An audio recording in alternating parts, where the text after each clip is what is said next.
I hope you are doing well. Today we will talk about how to fix or how to solve the problem of Tubi app. You will click on settings.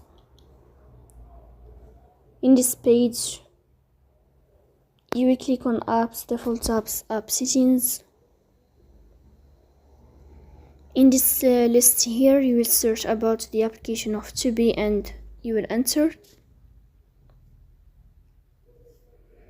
Here in this page of app info, you will click on first stop and you will click OK. Then you will enter to the window of storage. Here you will click on clear cache. In the end, you will turn off your phone and you will restart your phone again to fix that problem.